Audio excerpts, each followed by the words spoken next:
राजनीति में अब एक्टिव नहीं रहना चाहता हूं, लेकिन लोगों की सेवा करते रहना चाहता हूं। अब कोई चुनाव नहीं लड़ना है। दिल्ली इच्छा तो यही है, पर अपने लोगों से बातचीत करके तय करूंगा। इच्छा नहीं है कि चुनाव के मैदान में उतरूं। राज्यसभा जाने के मसले पर विचार करूंगा। ये वाक्य महाराष्ट्र विधानसभा चुनाव के ठीक पहले, वोटिंग के ठीक पहले, महाराष्ट्र के सबसे बड़े नेता, महाराष्ट्र के पूर्व मुख्यमंत्री, पूर्व केंद्रीय मंत्री और एनसीपी पवार गुट के जो नेता हैं, शरद पवार का यह बयान है। शरद पवार की पार्टी इस बार विपक्ष की भूमिका में महाराष्ट्र के अंदर चुनाव लड़ रही है। शिवसेना उद्धव गुट के साथ मिलकर, इंडिया गठबंधन के साथ मिलकर, इंडिया गठबंधन के सबसे बड़े चेहरे के तौर पर शरद पवार हैं। और शरद पवार ने यह ऐलान कर दिया है, इशारों ही इशारों में संकेत दे दिया कि आने वाले वक्त में वो अब कोई भी चुनाव नहीं लड़ना चाहते हैं। राजनीतिक तौर पर वो लोगों की सेवा जरूर करना चाहते हैं, लेकिन चुनाव लड़कर नहीं। उनका कहना है कि जब से मैं सियासत में एक्टिव हुआ हूं, महाराष्ट्र के लोगों ने, महाराष्ट्र की जनता ने मुझे हर बार, हर जगह भेजने का काम किया है। संसद हो या विधानसभा, हर जगह में गया, काम किया, महत्वपूर्ण पदों पर रहा, लेकिन अब इच्छा खत्म हो गई है। दरअसल शरद पवार कई प्रकार की बीमारियों से भी जूझ रहे हैं, उम्र भी काफी ज्यादा हो गया है। ऐसे में उनकी राजनीतिक विरासत को उनकी बेटी सुप्रिया सुले आगे बढ़ा रही है। भतीजा अजीत पवार शरद पवार से अलग होकर, उनकी पार्टी छीनकर, अपना नाम देकर अलग ही सियासत कर रहे हैं। परिवार बटा, पार्टी टूटी, शरद पवार फिर से खड़े हुए नई पार्टी बनाकर, और उनकी पार्टी का यह पहला चुनाव है, क्योंकि नई पार्टी बनी है और ये पहला विधानसभा का चुनाव महाराष्ट्र में शरद पवार लड़ने जा रहे हैं।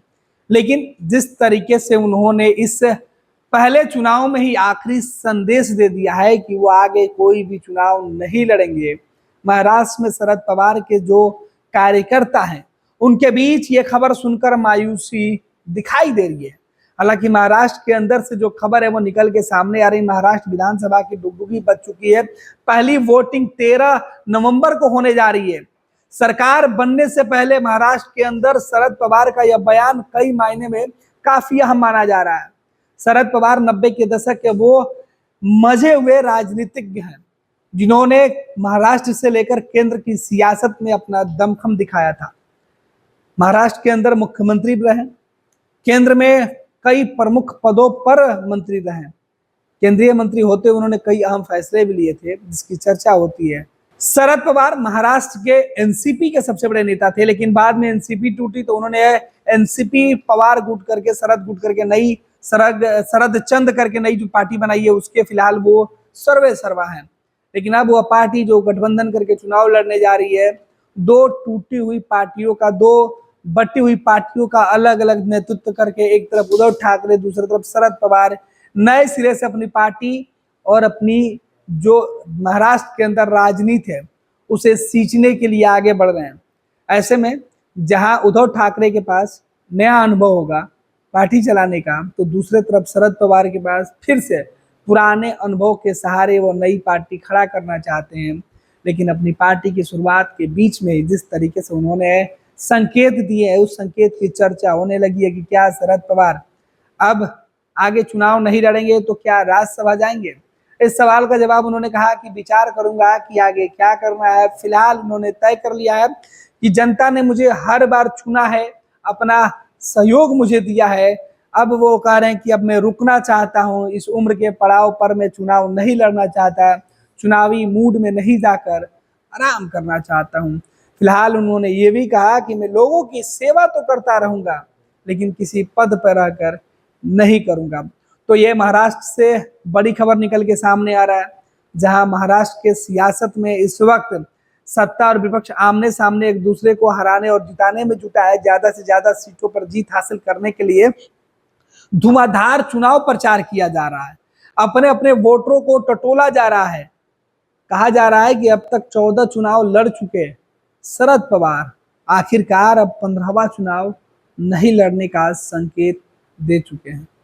शरद पवार को लेकर आगे जो भी जानकारी निकल के सामने आएगी वो हम आप तक पहुंचाते रहेंगे। शरद पवार ने कहा है कि अब नई पीढ़ी को जरूरत है राजनीति में आगे लाने की, और इसकी शुरुआत उन्होंने अपने बेटी और भतीजे से कर दिया था। बेटी को लोकसभा की जिम्मेवारी देकर भतीजे ने पार्टी में महत्वपूर्ण जिम्मेवारी संभाली और पार्टी तोड़ के नई पार्टी बना ली। लेकिन अजीत पवार भी शरद पवार के उसी पाठशाला से निकले हैं जिससे सुप्रिया सुले निकली है। भले ही परिवार और पार्टी में विवाद हुआ है, लेकिन अब शरद पवार जो है वो कह रहे हैं कि अब मैं विचार कर रहा हूं कि आगे अब मैं चुनाव नहीं लड़ूं। अब तक वो 14 चुनाव लड़ चुके हैं, जिसमें विधानसभा से लेकर लोकसभा का चुनाव शामिल है।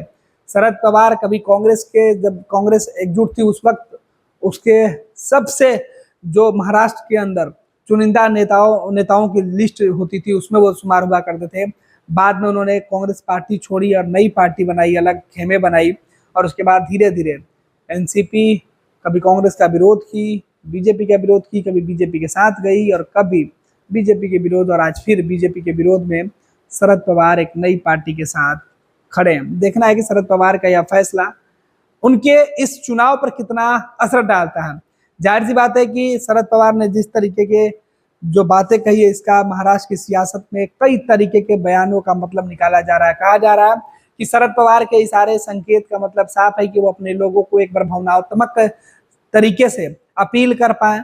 उनके जो वोटर हैं उनको एक बार वो चाहते हैं कि वो उनसे जुड़ जाए, और जब उन्होंने कहा कि उनका आखिरी चुनाव हो सकता है तो उनके जो वोटर है जी जान लगाकर इस बार उन्हें सत्ता तक पहुंचाने की कोशिश करेंगे। खैर देखना है, दाव पेच वाली सियासत में शतरंज की चाल शरद पवार की किस तरीके से सियासत में जो बिछी है वो उनके भतीजे और बीजेपी पर कितनी भारी पड़ती है। फिलहाल महाराष्ट्र के लोगों को तय करना है कि उनके शरद पवार के फैसले कितने अच्छे हैं, कितने टिकाऊ हैं, कितने भरोसेमंद हैं। दूसरा, बीजेपी इस फैसले के बाद, इस बयान के बाद किस तरीके से इस पर पलटवार करती है, क्या कुछ महाराष्ट्र की सियासत से निकलकर सामने आता है, वो भी देखना दिलचस्प है, क्योंकि मौका चुनावी है, दौर चुनावी भाषणों का है, दौर चुनावी वादों का है। कहीं ऐसा नहीं कि इस वादे के बाद महाराष्ट्र की सियासत में नई बवाल मच जाए। फिलहाल महाराष्ट्र की सियासत से पल पल की जो अपडेट निकल के सामने आ रहा है उसकी हम एक एक खबर आपको बताते रहते हैं। चुनावी मोड में, चुनावी तारीखों के पहले और चुनाव के दिन की एक एक अपडेट हम आप तक पहुंचाते रहेंगे। महाराष्ट्र से जुड़ी हर खबर आप केवल और केवल फर्स्ट बिहार झारखंड पर देख सकते हैं। आप हमारे वेबसाइट पर वो खबरें पढ़ सकते हैं, आप हमारे ट्विटर हैंडल पर तमाम वो वीडियो देख सकते हैं, आप हमारे यूट्यूब और फेसबुक पर जाकर आप हमें अपना प्यार और समर्थन दें, हमारे चैनल को सब्सक्राइब करें, लाइक करें। और ये वीडियो आप तक पहुंच रहा है और आपको कैसा लग रहा है इसका फीडबैक आप हमें अपने कमेंट्स बॉक्स में जरूर दें।